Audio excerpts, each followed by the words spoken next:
Alors le thème de ce colloque, c'est de la douleur au bonheur. En fait, il y a deux choses. Il faut séparer presque la douleur de la souffrance. Et on va travailler sur les deux volets, à la fois sur la douleur qui est physique et la souffrance qui sera plus psychologique. Nous, dans l'intervention que nous avons fait, on a voulu travailler à la fois sur la douleur en montrant des techniques qui sont beaucoup plus douces, et bien mettre en évidence que la technique va être essentielle, que ça ne s'improvise pas. On ne déplace pas une personne en s'improvisant. On a vraiment mis 150 techniques, voire plus, maintenant je ne les compte plus, le nombre de techniques pour s'occuper des personnes avec douceur. Donc en fait, au lieu d'attraper une personne sous le bras pour la déplacer, eh bien on va utiliser des draps, on va utiliser des serviettes, on va utiliser des tapis de glisse, on va utiliser tout ce matériel qui va nous permettre de diminuer la douleur. Par combien on l'a mesuré? 3 fois. Scientifiquement, par 3 fois. Donc c'est quand même quelque chose d'extrêmement important. Oui, et puis ce qu'il y a, c'est la perception que on peut provoquer un état de souffrance en attaquant l'intégrité des personnes, c'est-à-dire l'intégrité physique ou l'intégrité psychologique.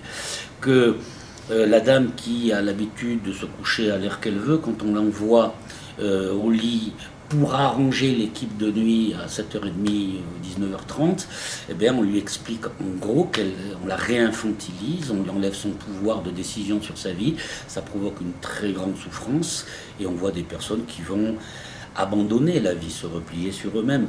De la même manière, quand on vient faire une toilette à une dame et qu'elle nous craint, qu'elle nous entend arriver, et qu'elle nous craint parce qu'on ne sait pas l'attraper, etc., et qu'on va multiplier par 100 ses propres douleurs, c'est-à-dire son douleur d'arthrite, ses douleurs de rhumatisme, son mal au dos, parce qu'on ne sait pas la remuer.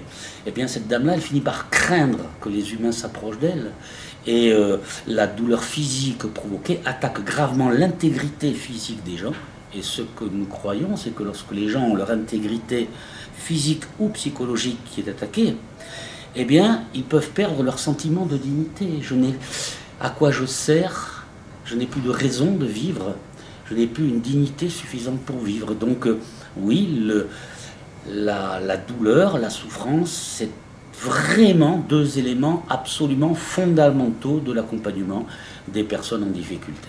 Alors là où il faut être très vigilant, en fait, c'est avec les personnes qui sont très fragilisées et qui vivent en institution depuis très longtemps. Et ces personnes qui ne parlent plus, ces personnes qui n'ont plus cette capacité de s'exprimer librement.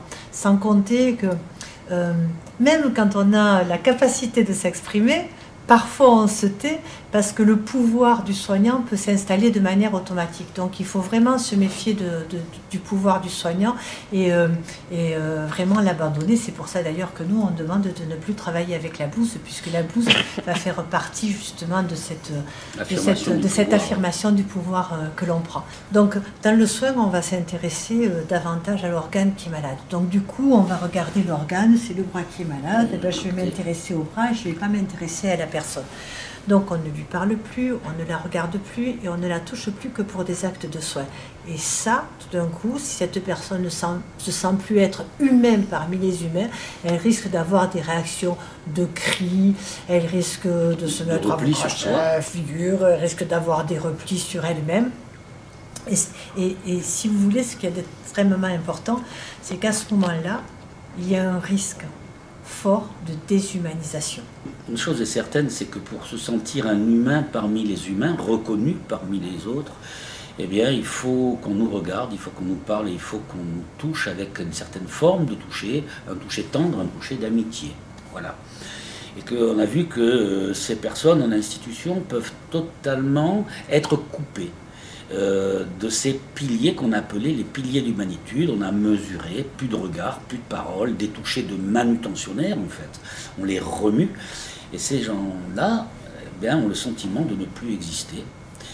Ça provoque une déshumanisation. En fait, la déshumanisation, c'est le fait de ne plus avoir droit à l'humanitude. L'humanitude, c'est les liens, d'accord, regard, parole, toucher, qui relie les hommes. Et donc, il faut préserver ça.